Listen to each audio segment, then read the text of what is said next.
Une question aujourd'hui qu'on me pose la plupart du temps, montre-nous les environs. On veut savoir à quoi ressemble ta magnifique ville La Île Rose. Donc déjà là, je suis à la porte de l'appartement. Vous avez bien le numéro 18. Donc vous voyez les magnifiques fleurs et les alentours. Bonjour. Et du coup là, on est au centre de la résidence. Donc comme vous pouvez le voir, c'est une très belle résidence avec des espaces très fleuris, riches en couleurs, en fleurs et avec un paysage vert très intéressant, très apaisant et ça donne qu'envie de rêver, comme j'ai l'habitude de le dire les amis. Et je vais aussi en profiter pour vous amener à un endroit caché, un endroit apaisant, très aussi joli, comme ce magnifique jardin que vous découvrez dans la résidence, dont vous pouvez en profiter si vous louez chez nous au 18 rue Bergère. La Île est Rose, 94 240 les amis. Et là c'est la sortie pour la grande résidence, donc comme vous pouvez le voir, pareil, hein, que de magnifiques roses. Tellement, vous en avez des types de roses que j'ai découvert. C'est quoi les types de roses qu'on a grâce à ce magnifique résidence que vous pouvez voir. Et voilà, donc ça c'est l'entrée avec ce magnifique, on va dire, pavé de roses qui vous dit au revoir, au pas et tout ce qui va avec.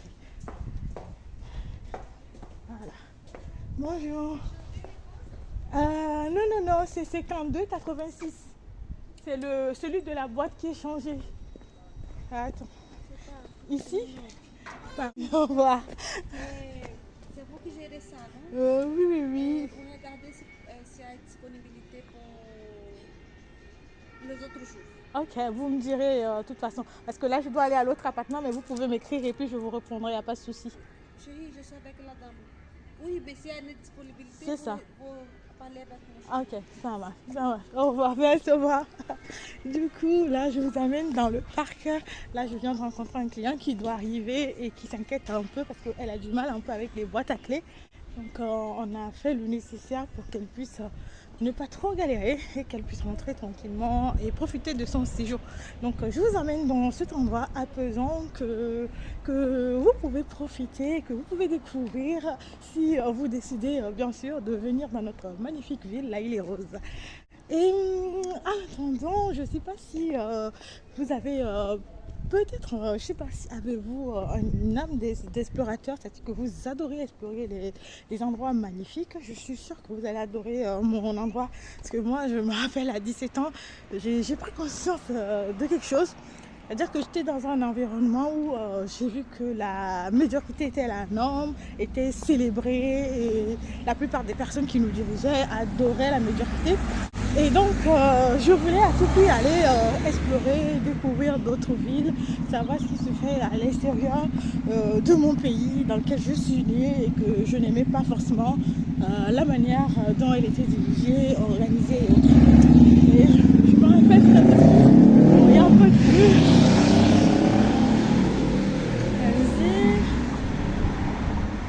Là je traverse, donc on sera bientôt à l'endroit, c'est à quelques mètres, hein. Si je n'abuse pas, c'est on va dire à peine 5 à 10 minutes à pied pour être à l'endroit et que vous pouvez découvrir bien sûr avec moi. Il s'agit du parc de Rose de la Roseraie. Ah oui, elle n'arrive même pas de le nom de l'endroit qu'elle veut faire découvrir. Il s'agit du parc de la Roseraie, un magnifique parc de la Île est Rose. Donc comme vous pouvez le voir, vous avez le parc, vous avez là, vous rentrez par là, donc c'est bien marqué pour ceux qui veulent savoir quels sont les endroits qu'ils peuvent visiter, c'est bien marqué. Vous voyez les fleurs, vous voyez ça, franchement j'adore la ville de Rose, j'adore la Île Rose parce que c'est une très belle ville et pour moi j'ai l'impression qu'elle n'est pas assez mise en avant parce que ça n'a rien des tourbillons de Paris. Une ville très apaisante avec de magnifiques jardins, de magnifiques fleurs que vous pouvez découvrir au fur et à mesure. Et là vous voyez, hein, comme je l'ai dit, vous avez plein de familles qui profitent de ce magnifique décor. Pourquoi s'en priver? Moi la plupart du temps je viens là quand je traverse des moments difficiles où je suis vraiment sous pression parce que j'ai un défaut les amis. En plus le fait des radins avec mon temps, c'est que je suis madame, comment on dit, droguée des risques. C'est-à-dire que moi, je prends un exemple banal, hein, si tu me dis, hey, ton âme, si tu amènes 100 000 pour investir, tu auras 200 000, mais si tu investis 50 000, tu auras 60 000. Moi, ma tête, elle est automatiquement programmée. Tu investis 100 000 pour avoir 200 000, tu vois. Je ne pense pas à la perte, tu vois, je pense à ce que je vais gagner. Et ça fait que quand je veux prendre un risque, j'y vais à 100%. Et quand ça peut se casser les dents, ça se casse vraiment fort les amis. Et c'est pas du tout facile à vivre ces moments-là parce que c'est des moments où la plupart du temps tu dois reprendre pied sur sol et recadrer les choses. En général quand j'étais jeune, là je vais stresser un peu les gens. En général quand j'étais jeune, ce qui me sauvait la plupart du temps, c'est que j'avais mes parents, j'avais mon oncle, ma tante, et quand j'attendais leur question, qu'est-ce que tu fous et ton âme, ou qu'est-ce que tu fais, où t'en es, ça me permettait de me remettre en question et de dire que ah oui, il faut descendre de ton nuage de rêve et commencer par confronter tes belles idées avec la réalité et recadrer les choses, tu vois. Mais quand je suis devenue adulte, j'ai plus vraiment mon entourage proche qui est très à côté de moi, et donc c'est un exercice que je dois faire tout seul comme une grande. Et oui, donc c'est un peu ça. Donc moi quand je traverse le feu, je préfère finir, réussir le challenge, ensuite je peux partager. Donc si vous avez la chance, je partagerai bientôt tout ça avec vous, peut-être sur ma chaîne Cloud Service des Plats, où je parle du cloud, de l'IA, de l'automatisation, et ou sinon ça sera sur ces chaînes où je me sens plutôt un peu plus à l'aise, pas la geek, mais la petite exploratrice qui s'éclate, découvre des endroits et décore des appartements et adore rencontrer les gens, échanger avec eux et les faire vivre des moments sensationnels, s'échapper de leur quotidien. Donc dites-moi quelle est votre petite passion ou les petites activités que vous faites pour vous échapper de votre quotidien, ne pas avoir à forcément faire face à votre quotidien ou ne pas ne pas rester dans le même c'est-à-dire ne pas rester enfermé dans le même environnement, dans le même secteur d'activité H24 ou 5 jours sur 5. Voilà, 7 jours sur 7, voilà, comme quoi le madame a réduit les jours de la semaine. Oui, hein, les amis, des fois il faut savoir s'arrêter de travailler, donc faut pas travailler tout le temps. C'est pas forcément bien pour la tête, même si on fait partie des drogués du travail. Moi j'aime bien travailler, pas forcément totalement à 7 jours sur 7 pour les autres, mais pour moi, les choses qui me plaisent, les activités où j'ai envie d'investir mon temps et peut-être mon énergie, pourquoi pas. Et ça aussi, j'ai appris à le faire parce que je ne sais pas si vous avez déjà vécu une expérience qui vous marque à vie, tu vois. Moi j'ai perdu quelqu'un de cher quand j'avais on va dire 25 ans et j'ai compris que la vie était tellement courte, limitée, parce que moi dans ma tête, oula, j'ai jusqu'à 80, 90 ans pour réaliser la vie de mes rêves, donc j'avais tout le temps qu'il fallait, je pouvais perdre autant de temps que je voulais. Et quand j'ai vu cet être proche à moi mourir avec les rêves plein la tête et commencer à peine sa belle vie qu'il avait tant rêvé, je me suis dit, oula madame, il faut que tu te réveilles, donc tu dois vraiment commencer maintenant en fait à bouger ton cul pour ta vie de rêve, voilà.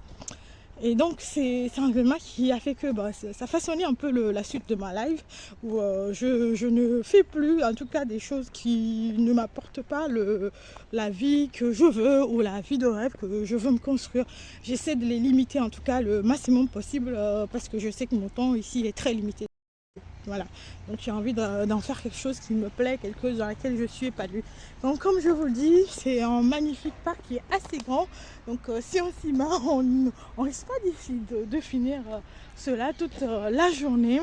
Donc désolée en tout cas pour les petits moments d'interruption avec la cliente. Donc je pouvais pas la laisser et je pouvais pas l'ignorer et dire que oula, j'ai pas le temps de vous parler. Je tourne mon petit vlog de découverte de parc. Ça serait pas gentil de ma part, et même si des fois je suis pas trop la gentille fille, mais ça m'arrive des fois d'être gentille les amis. Et oui.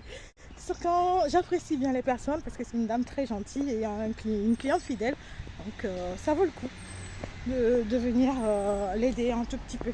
Donc là, j'ai, comme je l'ai dit, voilà, vous avez cet espace où la plupart du temps, moi en semaine, quand je vois, il y a des gens qui organisent des petits événements, des petites rencontres entre eux. Et ça, c'est juste une partie. Hein, où je vais vous ramener peut-être de l'autre côté. J'essaie de voir pour ne pas trop vous ennuyer avec tout le parc. Si jamais ça ne vous intéresse pas, dites-moi, est-ce que vous avez envie de découvrir la magnifique ville L'Haÿ-les-Roses et ses environs, est-ce que, ou sinon, tout ce qui vous intéresserait, c'est que ne nous dérange pas, s'il te plaît. Je rigole. Voilà, là, on est un peu à la fin. J'aimerais qu'on découvre aussi un peu, vous voyez, l'architecture, moi, c'est ce que j'ai aimé, en tout cas, pour la première fois quand j'ai découvert la ville.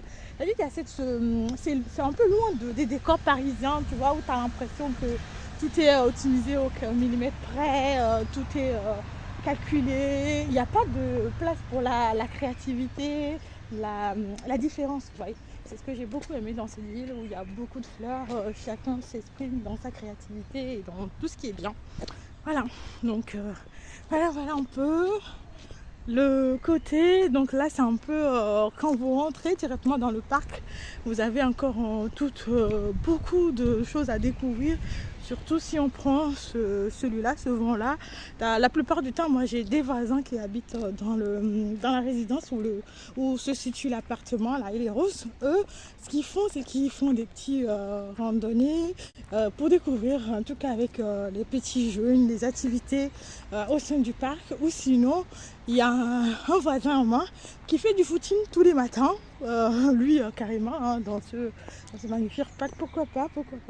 Surtout qu'on n'a pas beaucoup d'espace pour y vivre en Europe. Donc pour moi, il faut profiter de ces magnifiques espaces qui sont mis à disposition et qui sont bien, on va dire, on a bien pris soin parce que c'est vraiment l'un des parcs que moi j'apprécie, où tu as vraiment envie d'y rester, de t'évader et surtout si tu es des personnes comme moi où quand tu as des moments un peu durs, tu n'as pas forcément envie de connecter avec l'extérieur parce que moi, tout de suite, quand j'ai des moments durs, je suis un peu... j'ai besoin de me plier sur moi, aller chercher la force en moi et résoudre le problème. Ensuite, je pourrais connecter avec les autres. Voilà. Donc, j'ai du mal un peu à aller... socialiser au maximum de moi, c'est-à-dire le maximum, je sais pas comment dire, bon, expliquez-moi, peut-être que vous allez comprendre ce que je dis.